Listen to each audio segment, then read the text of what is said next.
Pemirsa, suhu bumi mengalami peningkatan dan mencetak rekor tertinggi pada tahun 2023. Sejumlah penelitian PBB sebelumnya menunjukkan perubahan besar pada ekosistem bumi yang kemungkinan besar akan menyebabkan pemanasan antara 1,5 hingga 2 derajat Celcius. Suhu terik di seluruh dunia pada tahun 2023 telah mendorong para ilmuwan untuk menyelidiki apakah perubahan iklim semakin meningkat. 57 peneliti iklim yang berkontribusi pada laporan terbaru mengenai indikator iklim global mengatakan 92% dari suhu panas yang memecahkan rekor tahun lalu disebabkan oleh manusia. Studi tahunan yang dilakukan tim ini disetujui PBB untuk mengetahui penyebab suhu ekstrim yang mematikan di tahun 2023. Namun mereka menyimpulkan dengan laju pemanasan yang lebih cepat, para peneliti tidak melihat bukti adanya percepatan yang signifikan dalam perubahan iklim yang disebabkan manusia selain peningkatan pembakaran bahan bakar fosil.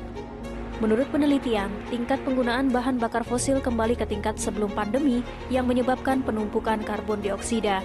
Semakin banyak karbon di udara, berarti semakin tinggi pemanasan. Pembakaran bahan bakar fosil menghasilkan hampir 40 miliar metrik ton karbon dioksida per tahun.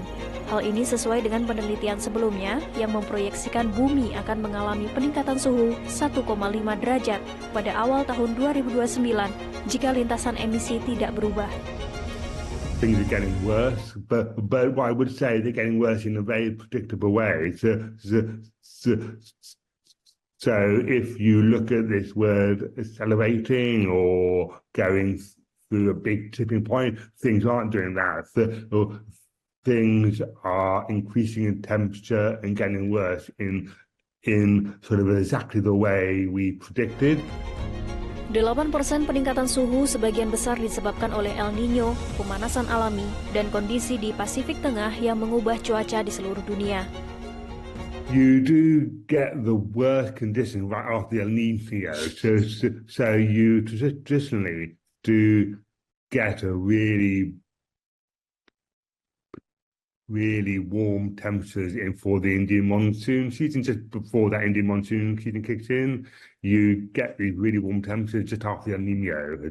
They seem to suggest there was something peculiar with the winds and temperature going on in the Atlantic Ocean before the El Nino, and that has a big part to play in what's been going on. Sejumlah penelitian PBB sebelumnya menunjukkan bahwa perubahan besar-besaran pada ekosistem bumi kemungkinan besar akan menyebabkan pemanasan antara 1,5 hingga 2 derajat Celcius, termasuk pada malam hari. Jelajahi cara baru mendapatkan informasi. Download Metro TV Extend sekarang.